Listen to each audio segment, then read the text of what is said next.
చూడండి మన చేయగోడీలు ఎంత బాగా కలర్ కూడా వచ్చింది కదండి. చాలా బాగుంది. చూడండి ఇలా తుంచి చూస్తే ఎంత క్రిస్పీగా వస్తుందంటే సౌండ్ కూడా వస్తూ ఉందండి. అంత బాగా అయింది. చేసుకోవడం చాలా ఈజీనండి. మీరందరూ కూడా చేసి చూసి ఎలా వచ్చిందో కామెంట్లో పెట్టండి. లైక్ చేయండి, షేర్ చేయండి. కొత్త వాళ్ళైతే సబ్స్క్రైబ్ చేయడం మర్చిపోకండి. ఈరోజు మనము చేగోడీలు చేసుకుందామండి. దానికి కావాల్సిన వస్తువులు చూద్దాము. వెల్కమ్ టు వనజానాగండి. చూడండి, నేను ఎండుమిర్చి తీసుకున్నాను. మనకు కావాల్సినంత కారం వేసుకోవచ్చండి. నేను 7-8 కాయలు వేసినాను. ఓ కప్ అంతా పప్పులు వేసుకుంటున్నా అండి. పుటానాలు అనొచ్చు, పప్పులు అనొచ్చు.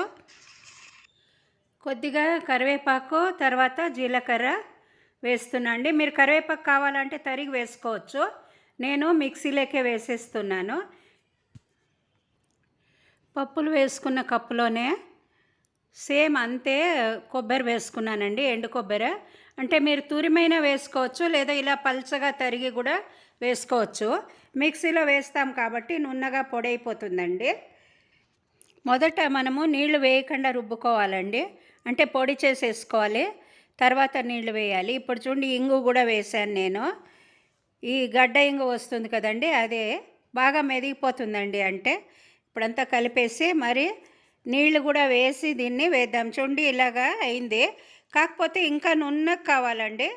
నున్నగా అయిందంటే చిట్లదు. పైన మనము దాన్ని రుద్దుకుంటాం కదండి చేగోడీలు చేయడానికి, అప్పుడు చాలా బాగా వస్తుందండి. అందుకని ఇలా చేస్తాను. కొద్దిగా నీళ్లు వేసి రుబ్బుకుందాము. ఇప్పుడు మరి నున్నగా రుబ్బుకుందామండి దీన్ని. చూడండి బాగా మెదిగిపోయింది. ఇప్పుడు ఆ కొద్దిగా నీళ్లు కూడా పైన వేసాను. బాణట్లోకి నూనె వేసానండి. దీన్ని ఇప్పుడు రవ మరి బియ్య పిండి అవన్నీ వేయించుకోవాల్సి వస్తుంది. అందుకని బాణట్లోకి నూనె వేసినాను.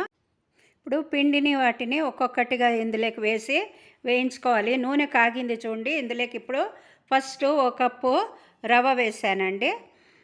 రవ వేసి బాగా ఇలా వేయించాలి. వేయించడం అంటే ఎక్కువ ఎర్రగా ఏం వేయించనక్కర్లేదండి, కానీ బాగా వేడి కావాలి. అది అంతవరకు వేయించుకుని తర్వాత కొద్దిగా 2-3 స్పూన్లంతా మైదా వేసుకుందామండి. మీకు మైదా అక్కర్లేదనిపిస్తే గోధుమ పిండి కూడా వేసుకోవచ్చు. కాకపోతే మైదా వేస్తే బాగా వస్తుందండి. అందుకని మైదా వేసి తర్వాత మనము బియ్య పిండి కూడా వేసుకోవాలి. చూడండి ఇలా మైదా వేస్తున్నాను కొద్దిగా. అది తొందరగానే వేగిపోతుంది కదండి. అందుకని ఇప్పుడు దీన్ని కూడా కాసేపు అలా వేయించేసుకుని తర్వాత మనము బియ్య పిండి వేసుకుందామండి. 1 కప్పు రవ్వకు 4 కప్పులు బియ్య పిండి వేసుకోవాలి. ఇప్పుడు వేస్తున్నాను. ఇంకా 2 వేసుకుంటాను. మూడోది 4వ కప్పు అండి. రవ మైదాని కూడా మనము వేపుకున్నందుకు వేడెక్కింటుంది కదండి. అందులోకి బియ్యపిండి వేసి వేడి చేసేసుకుంటే చాలండి. ఇప్పుడు ఈ రుబ్బిన మసాలాలోకి ఉప్పు వేసి కలిపేసుకుందామండి. ఉప్పు వేసి కలిపింది అయినాక మనము బియ్యపిండి వేసి కలుపుకోవాలి. ఇందాక వేయించుకున్నాం కదా, ఆ బియ్యపిండి అంతా వేసి ఇందులోకి కలపాలి. ముందుగా మనము అలాగే కలిపేసుకోవాలండి మసాలాతో పాటు. తర్వాత నీళ్లు వేసుకోవాలి. ఫస్ట్ అంతా మసాలా బాగా దీనికి పట్టేటట్టు కలుపుకోవాలి. 2.5 కప్పు నీళ్లు పట్టిందండి మనకు మొత్తము. ఇప్పుడు రవ 1 కప్పు, తర్వాత 4 కప్పులు పిండి 5 కప్పులు అయింది కదండి. దానికి మనకి ఇప్పుడు 2.5 కప్పు నీళ్లు పట్టిందండి. ఇది చేసుకుని బాగా ముద్ద చేసేసుకుందాము. బాగా కలిపి అంటే బాగా చేత్తో నలిచి కలుపుకోవాలండి పిండి. అప్పుడు బంధన వస్తుంది. చూడండి, ఇది బాణట్లో నూనె ఉంచినాను. నూనె కాగుతూ ఉంది.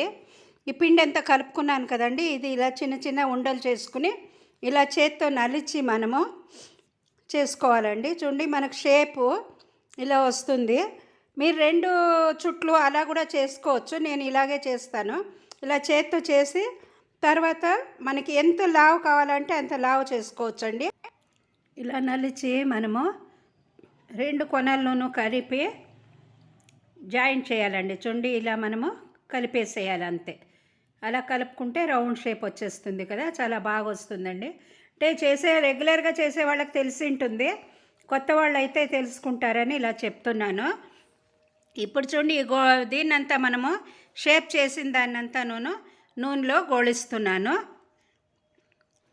ఇది బాగా గోళాలంటే మనము సిమ్లో పెట్టుకోవాలి, తర్వాత మీడియంలో పెట్టుకోవాలండి. హైలో మాత్రం పెట్టుకోకూడదు. హైలో పెట్టుకున్నామంటే కలర్ మారిపోతుంది. ఇలా గోళించుకున్నామంటే మనము చాలా బాగా వస్తుందండి. చూడండి, ఈ బుడగలన్నీ కూడా నిలిచిపోవాలి, అంతవరకు మనము వేయించుకోవాలండి. చూడండి, చాలా బాగా క్రిస్పీగా అయిందండి. తినడానికి కూడా చాలా రుచికరంగా ఉంది. మీరందరూ కూడా చేసి చూడండి, ఎలా వచ్చిందో కామెంట్లో పెట్టండి. ఖండితంగా కామెంట్ చేయడము మర్చిపోకండి. సబ్స్క్రైబ్ చేయని వాళ్ళు, కొత్త వాళ్ళు ఎవరైనా ఉంటే సబ్స్క్రైబ్ చేసుకోండి. Thanks for watching my video అండి. చూస్తున్నారా ఎంత బాగుంది కలర్ కూడా. ముందుగా నేను గోళిచ్చిన దాన్ని ఇది చేస్తా చూడండి. చూస్తున్నారా ఎలా సౌండ్ వచ్చిందో. బాగా క్రిస్పీగా అయిందండి. మీరందరూ కూడా చేసి చూడండి ఎలా వచ్చిందో కామెంట్లో పెట్టండి. లైక్ చేయండి, షేర్ చేయండి. కొత్త వాళ్ళు అయితే సబ్స్క్రైబ్ చేయడం మర్చిపోకండి.